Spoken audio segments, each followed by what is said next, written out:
Lane Team Europe looking to level the scores as we head into the final day tomorrow. Let's sit back, relax and enjoy this one in the company of Matt McNeil, Phil Yates and special guest Anthony Simonson. Yeah, very special the way he's played this evening, Anthony. And you've set this up. This could be one of the most important matches of the entire tournament. Yeah, this is going to be a very important match for us to get out with the lead here, ending this session. It's been a solid session, and looking forward to a great match between these two guys. Anthony having a lot of good reads out there on the lane today, kind of watching what happened in the match before. Who do you think has the advantage, just even before the first ball is thrown? You know, I think it's going to be a close one. Thomas has been bowling really well. I think the urethane ball that Tom used is going to help both of these guys, and I think it's going to take 8 or 9 strikes to win this game here. I think that's a good prediction. Thomas has been bowling exceptionally well the last 2 years, winning his first major, the USBC Masters, earlier on, and let's see if he continue his striking ways.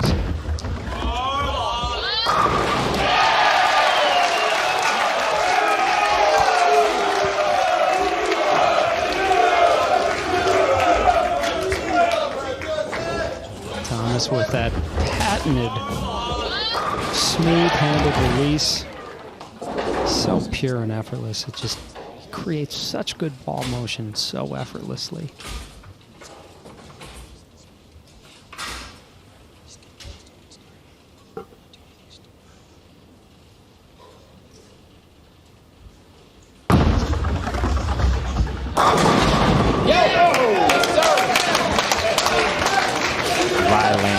Laying on the 10-pin there. You know, it's going to be a battle of power and precision here. Well, Chris Vi definitely represents the power of that equation. Getting the messenger early here. Both of these two have experienced glory in Reno, Nevada this year. We've talked about Thomas Larsen winning the Masters. Chris Vi won the US Open there.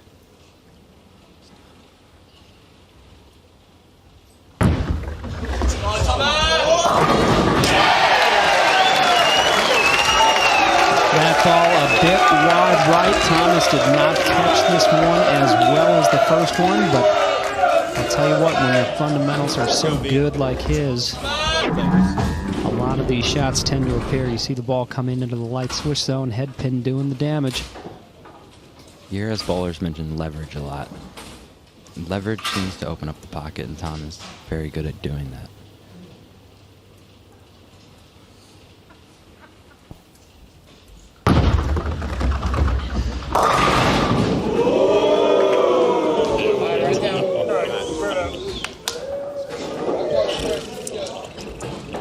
Well, Chris just cutting this shot off short, definitely not getting it far enough right. Do you think the messenger had a little to do with that? He wanted to try to help it back? Yeah, I think so. And then him knowing that the urethane ball has been going down the lane, just want to make sure that it comes off the spot, as you can see he did there.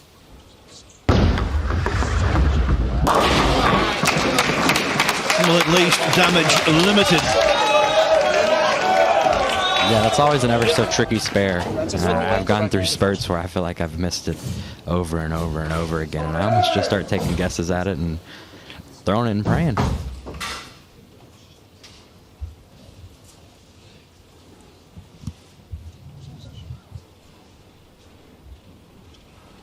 He's one of those bowlers, Thomas Larsen.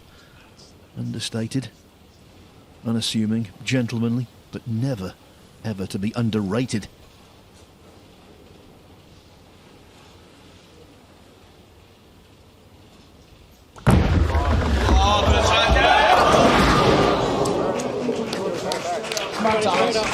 Some of the leftovers from that last shot, getting away with that wide right, trying to help this one a little bit, maybe steer it. Just not getting far enough to the right, coming up high, and Thomas will be tested by the 3-6-10 as well on this one. Thomas an interesting spare shooter because he doesn't really use a spare ball. He's using a normal reactive resin ball to shoot his spares. Yeah, that's something we really don't see a whole lot of anymore. I believe really one of the only guys that still does it is Norm Duke. It just takes extreme precision and great touch. And if you've watched this year's Weber Cup, you notice Tom has some great touch.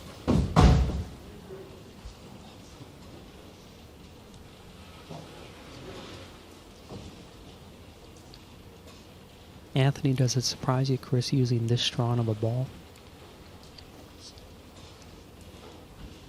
Yes and no. He's very comfortable with this ball as he has been for the last several months. So I think that's something that is playing, an effect into it. We'll have to just kind of see how this match transitions, and if he feels like that ball starts to get a little slow down the lane, you could see him make the change into the UFO alert.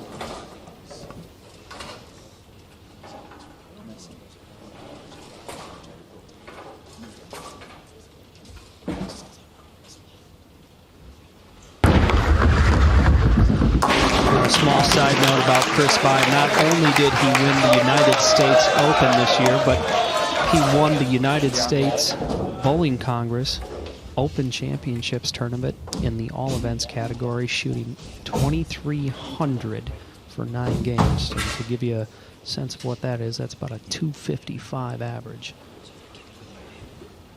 Matt, you're making that seem like it's not something you seem to do every year there.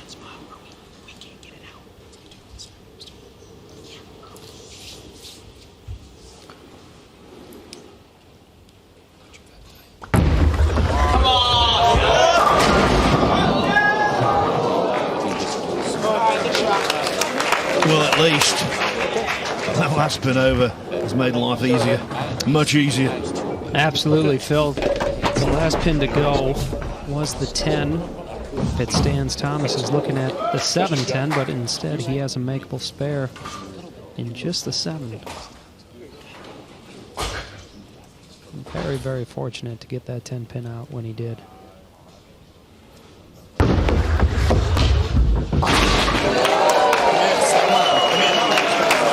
Tell you what, that was close. You had one earlier, Anthony. Don't think we didn't notice. Fortunately enough, it still scores the same no matter how much of the pin you hit it. And that one made mine look like I destroyed the pin. That's just about as close as you can get. There's a lot of friction, even with the flat hand that Thomas has. He has a lot of good touch on those spares. Ball still will hook. Let's see if Chris can maybe take advantage and tie this match up.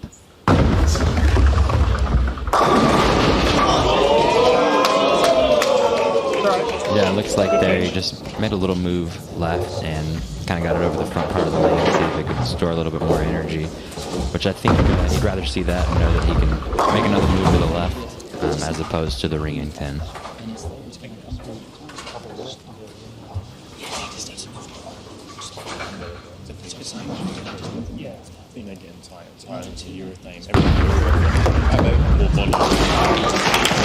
And it's 9 spare for Chris Vi in the 4th.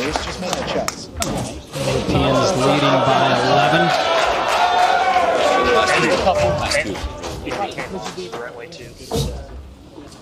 However, it has been 5 shots since we've had a strike. Yeah, I think we're starting to see a little bit of transition with both of the guys in the last match using urethane balls, with Jesper being on the other side of the lane. The front part of the lane is just getting a little chewed up, and I think some guys are starting to battle some issues getting their ball to make the right shape off the end of the pattern.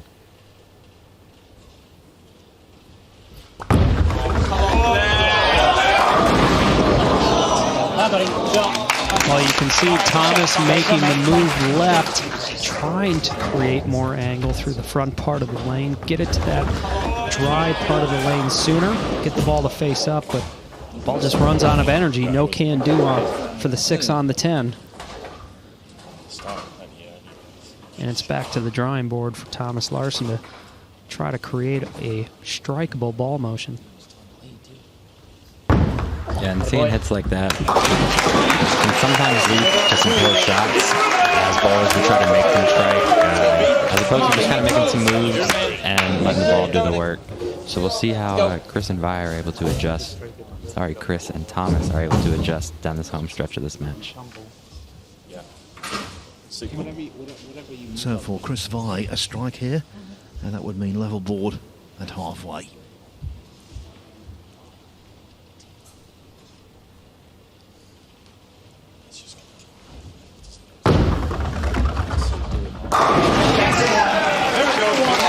Excellent move from Chris. It looks like he just moved a little bit further again.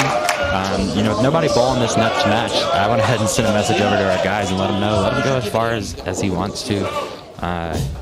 You know, and put a couple good shots on the board. That was a fabulous shot by Vi. That was really good. He used his loft a bit more to get that ball over the front part of the lane, delay that hook, help that ball have more energy when it reaches the pins. Yeah, and I think that's an issue that Thomas is running into, is his rev rate just not being quite as high as Chris Vi's. The further left he migrates, the more and more difficult it is to counter his ball to go.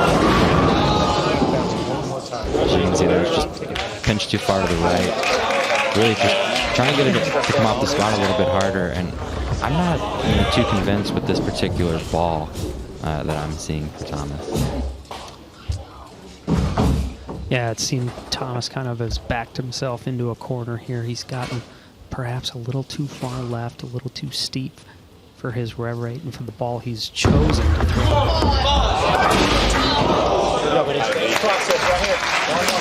That could be a game changer, not just in the context of this singles, but the entire match. Oh, absolutely. Thomas is going off the set here. He is picking up another bowling ball. Chris can really put himself in the driver's seat with another excellent shot right here in the 6th frame.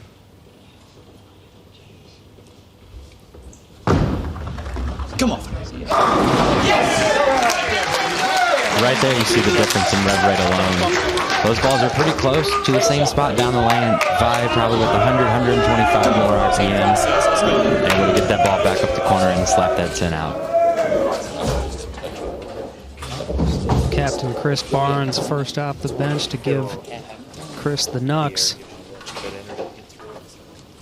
You know, I let the guys know too. I felt like on this pattern, you could keep moving left to create hold, and you could always get it back with just a little bit more rotation, which it looks like Vi has migrated to here.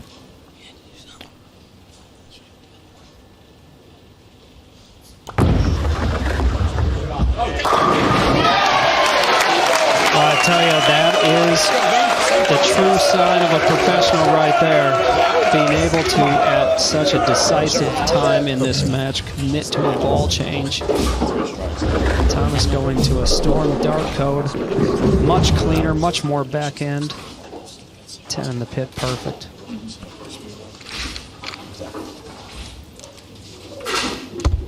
So much resting on this. The evening is built to quite a crescendo.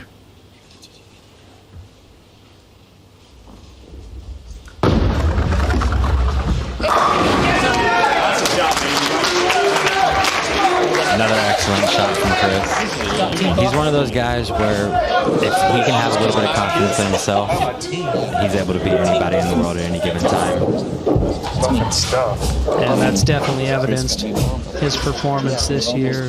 His growth as a bowler has just been amazing to watch, and that's why he's currently ranked #2 in the world, certainly deserving of that designation. And he's putting it all on Thomas Larsen here as we close out the 2nd session of the Weber Cup.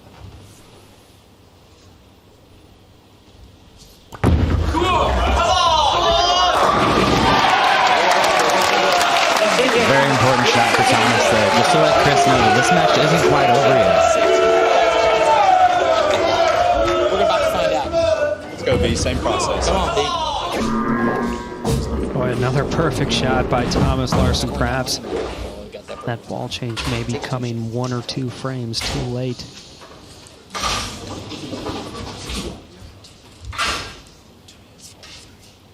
Chris Vi with his destiny, his teammates' destiny in his own hands. Both of them would be exactly.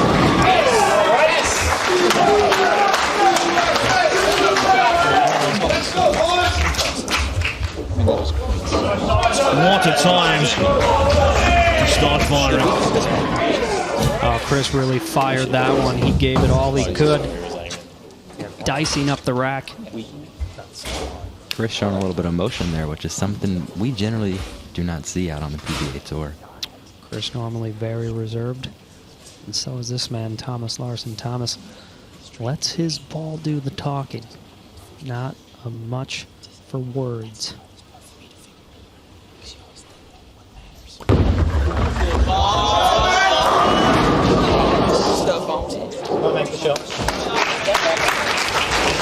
Good shot by Thomas. Just looked like just a little far to the right down lane. Just didn't quite make a strong motion. Needed to kick out that 10. Another good shot here by Vi, and he can seal the deal for Team USA. Hi, buddy. Same process. Yes, a strike will cap quite a night for the Statesiders. Yeah, we felt it was very important to at least end this session even. Another good shot here by Vi. We will complete it, the mission for the day. Strike here, it's lockjaw. That was a pretty good one right there.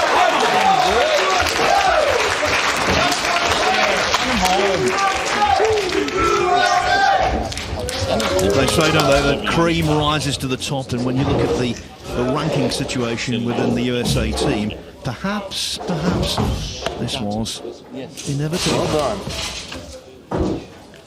Well, Phil, just looking at how it's all transpired down today, this is a much more playable pattern. I feel it almost yielded itself to the Americans, who were able to play a little further left and use that power and that rev rate to their advantage. And so, Anthony, basically the oil pattern has been picked by both captains, and the opposing team has prospered. Yeah, that's what makes this event so unique. Having to practice the day before and shuffling through some patterns. You get your one look at it, and you kind of have to make your decision this year, only having 4 sessions. Sometimes it's going to work in your favor, and sometimes it's not.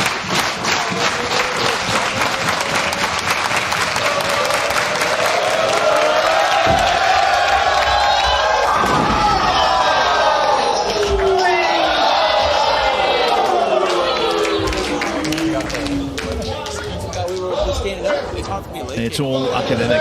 It's Vi to the European lead. Yeah, what a great session. I mentioned in the pregame, we just needed to come out and bowl better as a team, and that's something I feel we accomplished today. Thanks for coming in, Anthony. You've been the spark plug this evening. There's no doubt about that.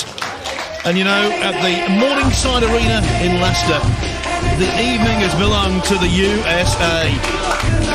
8 matches, they won 6 of them, and maybe this Weber Cup of 20. Chris, when the whole Weber Cup hangs in the balance like this, does each match and each throw feel really important? Yeah, obviously this year's Weber Cup is really close, and it's kind of a back and forth battle. So we had some momentum going there with a couple wins in a row, so I wanted to make sure that we kept that momentum going into tonight. Is there a bit of friendly rivalry between yourself and Tom for which debutant can settle the quickest?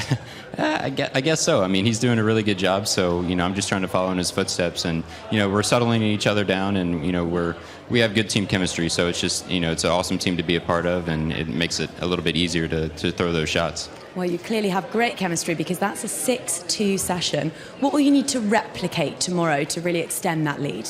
Yeah, it's just a bit of more of the same. We really just didn't bowl our best that first session yesterday, and this was definitely much more like us. So we're just going to keep doing what we're doing and just keep being us.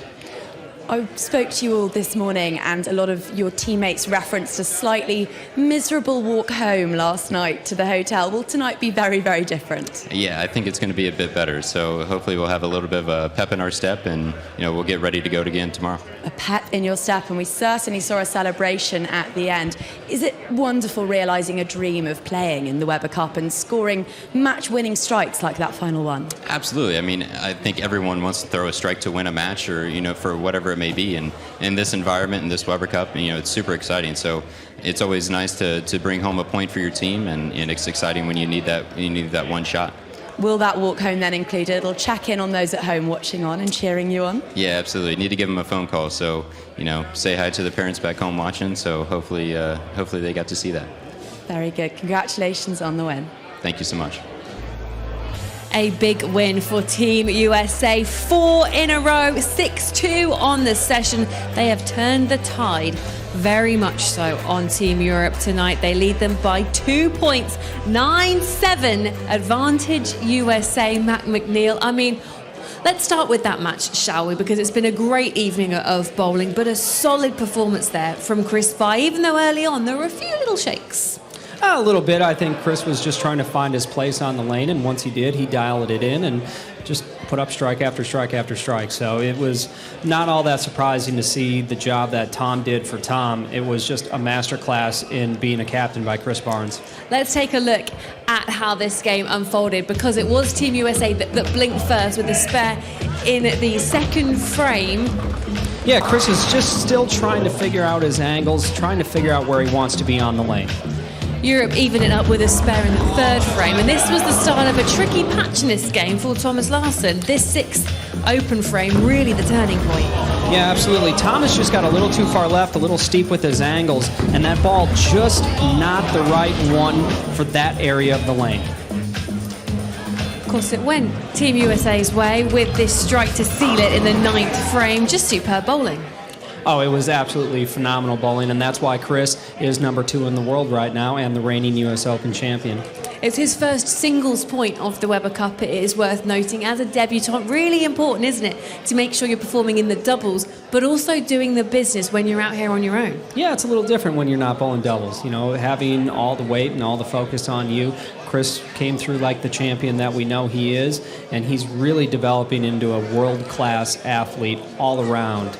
And it's exciting to watch. It certainly is. I mean, talk about momentum. We talk about it so much in the Weber Cup, so much in sport generally, but coming into this evening's session, Team Europe won the last 3 games last night. They won their 4th point in a row to open things up this evening. But then Team USA have done the same. Win, win, win, win. I mean, their team song really is actually fitting, all things considered. How crucial is that? Not only did they tie up the Weber Cup, but take a lead into tomorrow. Well, it's really big. They took the pattern that the Europeans selected, and they used it to their advantage. They played very, very well this evening. They averaged just about 270 the last 4 matches.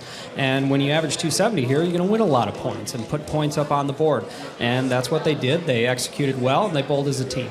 On those oil patterns, because we've seen the opposition team flourish under each team selection. It was Don Barrett that picked this evening, Team USA, absolutely killing it out here, 6-2. And yesterday it was the opposite with Team Europe, going 5-3 up on what Team USA selected. So it goes back to Chris Barnes tomorrow. We've seen 2 oil patterns that are relatively similar so far. What do you think he'll be picking come tomorrow morning? Well, if I'm Chris Barnes, maybe I want to stick to something like this. His team had a lot of success, and as the day went on, their average went up, and they bowled incredibly well. It really played into their power players' A game. They had Doherty come out with urethane on the fresh to really push the pattern down, stretch it, and then they could have their big guys come in, Simonson and By, go around the lane and use the hold that Doherty created. So I think anything like that, if they can replicate it, that's what I would do.